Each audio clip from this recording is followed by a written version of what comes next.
for our book recommendations, I wanted to bring you some of the things that our staff members have been reading over the last month or so. So we'll start with books for some of our youngest readers. The first one is Bearsy Bear and the Surprise Sleepover Party by Bernard Weber. This is a delightful read aloud to share with preschoolers. It's cold out, and one by one, animals come to Bear's house to take shelter and sleep over. How can Bear say no on such a dark and stormy night? Until Porcupine knocks on the door. What a charmer. The repetitive text, playful names, and funny artwork will have even the youngest ones reading it by themselves. It's recommended for sharing at bedtime, unless you don't want things to get too silly. That's Bearsy Bear and the Surprise Sleepover Party. The next one is Lucia and the Light by Phyllis Root. Root's folktale, inspired by Nordic lore, is set in the far north in winter, and someone has stolen the sun. Brave young Lucia, with a bit of bread and tinderbox in her pocket and a milk-white cat for company, sets out on skis to find the lost sun. Mary Grand Pray's illustrations perfectly capture the dark and cold, the spooky forest, and the gruesome trolls, not to give anything away. And then, of course, the light. This is a wonderful read-aloud adventure story to share on a winter evening. And next we have a couple of books of winter poetry. We have Winter Poems, selected by Barbara Rogoski, and Winter Eyes, with poems and paintings by Douglas Florian. These are two beautifully illustrated books of poetry which extol the virtues, mostly, of winter. Skating, sledding, birds at the feeder, a cozy fire, hot cocoa, and pancakes, but also frozen toes and runny noses. Douglas Florian, one of my favorite poets for children also. He writes really fun poetry, so highly recommend any of his poetry books for kids. Next, for slightly older readers, and still on our winter theme, is Brian's Winter by Gary Paulson. Gary Paulson wrote the novel Hatchet, which some of our middle school students have to read. And in Hatchet, a 13-year-old boy is stranded in the Canadian wilderness after a plane crash in early summer. To survive, he has to use his wits and his only tool, which is a hatchet. As readers know, he's rescued at the end of the summer.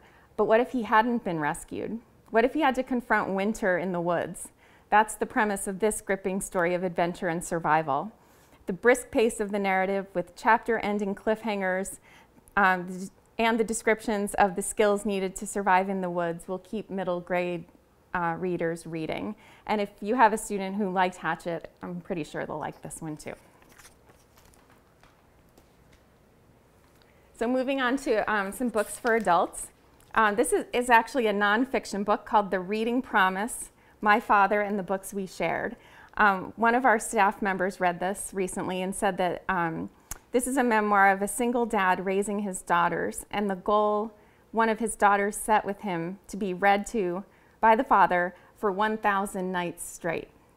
If you read to kids at night before bed, you know that that's a challenge, trying to fit in a few minutes of reading every single night. So imagine trying to do it 1,000 nights.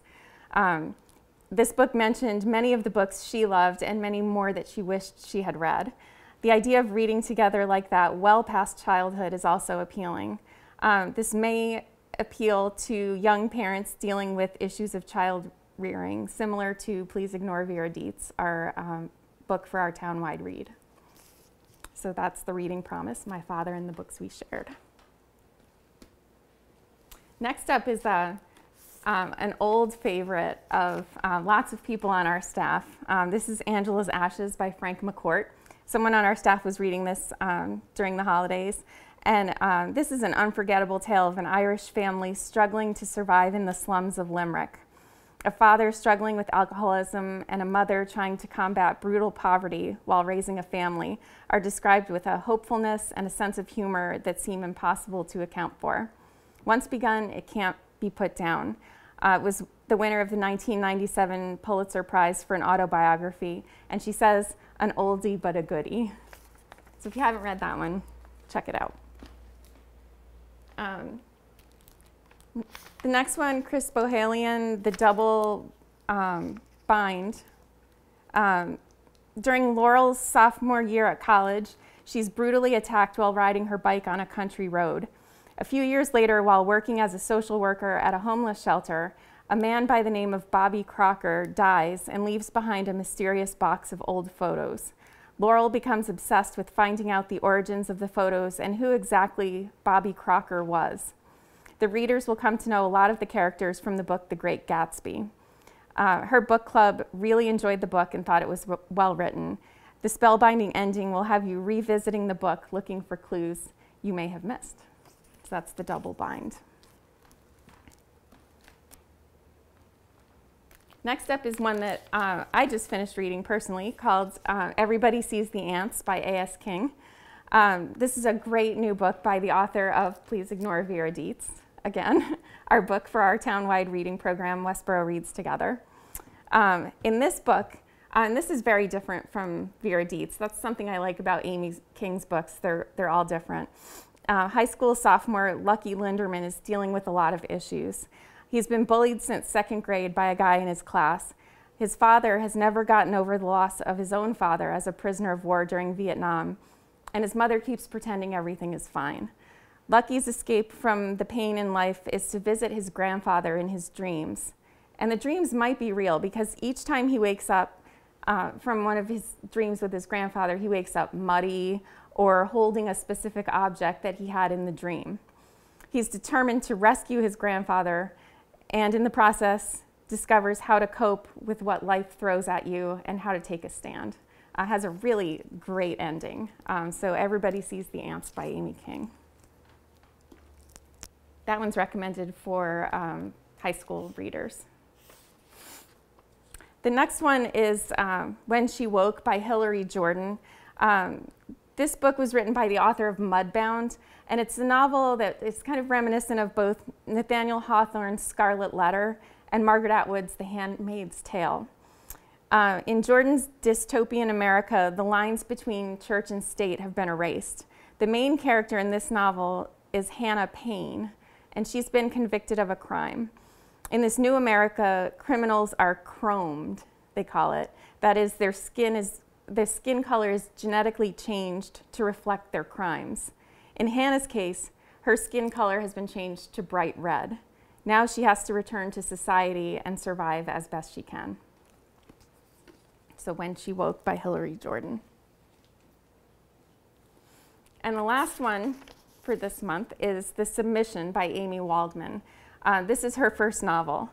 This novel reimagines the aftermath of the terrorist attacks of 9/11. A jury in Manhattan gathers to select the winner among several anonymously submitted designs for a memorial to victims of the terrorist attack. After voting for the winning design, they discover that it was submitted by a Muslim American architect named Muhammad Khan. Information is leaked to the press, unleashing a storm of verbal attacks, prejudice, suspicious accusations, and political maneuvering by the citizens of New York.